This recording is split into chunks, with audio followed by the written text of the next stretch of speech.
আমার viewers, followers এবং সবার জন্য রইল ঈদের অনেক অনেক শুভেচ্ছা।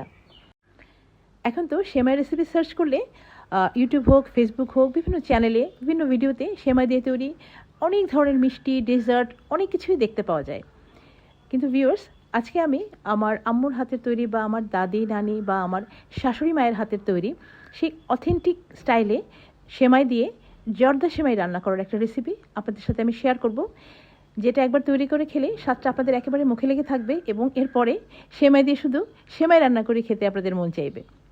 আর ভিউয়ার্স, আমার রেসিপিটা আজকে আপনারা কে কোথা থেকে দেখছেন কমেন্টে জানাতে ভুলবেন না, যেন পরের এপিসোডগুলোতে আমি আপনাদেরকে ধন্যবাদ জানাতে পারি।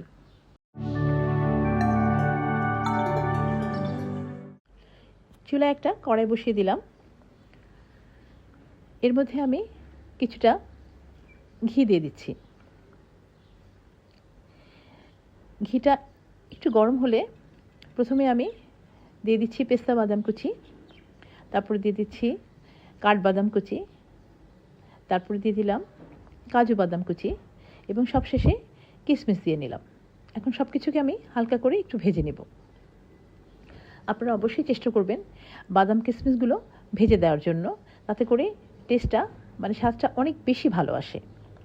বাদামগুলো একটু হালকা ভাজা হবে আর কিশমিশগুলো ভাজা হলে একটু ফুলে যাবে, একটু বাদামি কালার হয়ে যাবে। আমার বাদাম কিশমিশগুলো ভাজা হয়ে গেছে। আমি এখন ঘিটা ঝরিয়ে একটা বাটিতে বাদাম কিশমিশগুলো তুলে একপাশে রেখে দিচ্ছি।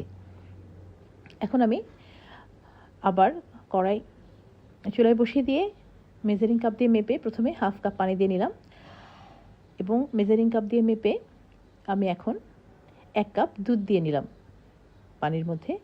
এই দুধটা আমি আগে থেকে জাল করে ঠান্ডা করে রেখেছিলাম। এখন আমি দুধ আর পানির মিশ্রণের মধ্যে চিনি দিয়ে দিচ্ছি।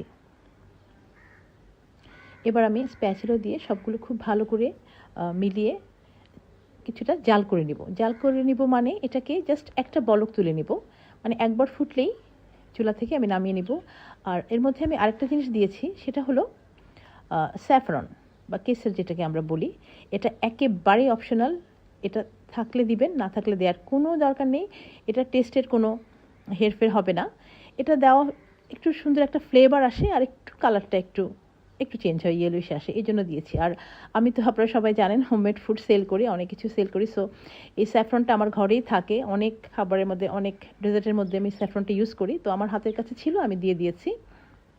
আপনাদের হাতের কাছে না থাকলে এটা দেওয়ার কোনো দরকার নেই।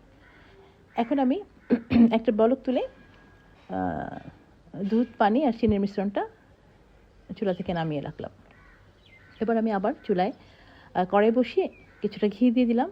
ঘির মধ্যে আমি গরম মশলা দিয়ে দিলাম। গরম মশলার ফোড়নটা দিয়ে তারপরে আমি সেমাইটা দিয়ে দিব। এখানে আমি 1 প্যাকেট সেমাই নিয়েছি, বাজারে যে সেমাই কিনতে পাওয়া যায় ওর 1 প্যাকেট নিয়েছি। প্যাকেটে 200 গ্রাম করে সেমাই থাকে। সেমাইটা আমি প্যাকেটেই আগে ভেঙে নিয়েছি, ভেঙে একটা বাটিতে ঢেলে নিয়েছি। তো গরম মশলাটা ভাজা হলে সেমাইটা দিয়ে দিবেন, দিয়ে একটু উল্টে পাল্টে এবং ভেজে নিতে হবে এবং খুব খেয়াল রাখতে হবে চুলার আঁচটা একেবারেই মিডিয়াম টু লো, মানে লোয়ে থাকলেই ভালো, তা না হলে সেমাইটা কিন্তু খুব তাড়াতাড়ি পুড়ে যায়।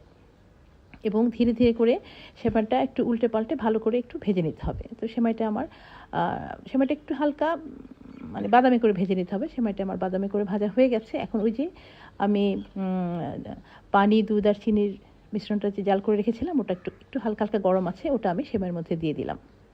দিয়ে হালকা করে একটু মিলিয়ে নিচ্ছি, যতটুকু সম্ভব হালকা হালকা করে একটু মিলিয়ে দিবেন। ব্যাস তাতেই হবে, খুব বেশি না মেলালেও চলবে, এটা এমনিতেই হয়ে যাবে। তো আমি চেষ্টা করছি হালকা হালকা করে একটু মিলিয়ে দিতে। ব্যাস এখন আমি ঢেকে দিব। ঢেকে একেবারেই চুলার আঁচটা সব থেকে লোয়ে রাখতে হবে। লোয়ে আমি 2 মিনিট ঢেকে রাখলাম। এরপরে ঢাকনাটা খুলে ওই যে আমি বাদাম কিশমিশগুলো ভেজে রেখেছিলাম যে, ওটা আমি সেমাইয়ের মধ্যে দিয়ে আরেকটু মিক্স করে নিচ্ছি। দেখে নিশ্চয়ই বোঝা যাচ্ছে সেমাইটা কিছুটা মানে অর্ধেক পরিমাণ সিদ্ধ হয়েছে। এখন যেটা করতে হবে, সব কিছু ভালো করে মিশিয়ে ঢেকে রাখতে হবে। এরপরে কিন্তু না খোলাটাই ভালো। ঢেকে আপনারা ধরেন আরও 4-5 মিনিট এভাবে রেখে দিবেন। ব্যাস, আর কিচ্ছু করার দরকার নেই। খুব সহজ রান্না, কোনো তামঝাম নেই। ব্যাস রেখে দিলেই একদম সব থেকে আপনার চুলার যে সব থেকে কম যে আঁচটা, ওই আঁচটায় রেখে দিলেই সেমাইটা হয়ে যাবে। তো আমি 5 মিনিট পরে ঢাকনাটা খুলে নিলাম। দেখা যাচ্ছে নিশ্চয়ই একেবারেই খুব সুন্দর পানিটা পুরোটাই সেমাই টেনে নিয়েছে, পানিটা শুকিয়ে গেছে এবং সেমাইটা দেখেন কত সুন্দর ঝরঝরে হয়ে গেছে, সিদ্ধ হয়ে গেছে এবং ঝরঝরে একটার সাথে একটা সেমাই লাগছে না, একদম ঝরঝরে করে আমি সেমাইটা রান্না করে নিলাম। আমার সেমাই রান্না শেষ।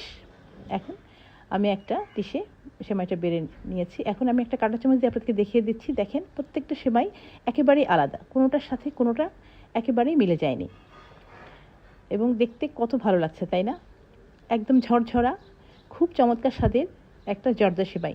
আর এবারের ঈদে আমার এই রেসিপিটা হুবহু ফলো করে জর্দা সেমাইটা রান্না করবেন। আর শুধু ঈদেই কেন, যখনই মন চাইবে আমার এই রেসিপিটা ফলো করে জর্দা সেমাই রান্না করবেন আর খেয়ে আমাকে কমেন্টে জানাবেন এই রেসিপিতে জর্দা সেমাইটা খেতে কেমন লাগলো। আর যারা এখনও আমার ইউটিউব চ্যানেলটা সাবস্ক্রাইব করেননি, আমার ইউটিউব চ্যানেলটা সাবস্ক্রাইব করে আমার পাশে থাকবেন, কমেন্ট করবেন, লাইক করবেন। আর আমার ফেসবুক পেজটাকেও আপনারা সবাই লাইক, কমেন্ট, শেয়ার করবেন। আর আমার কাছ থেকে কী কী রেসিপি দেখতে চান সেটাও কমেন্টে জানাতে ভুলবেন না।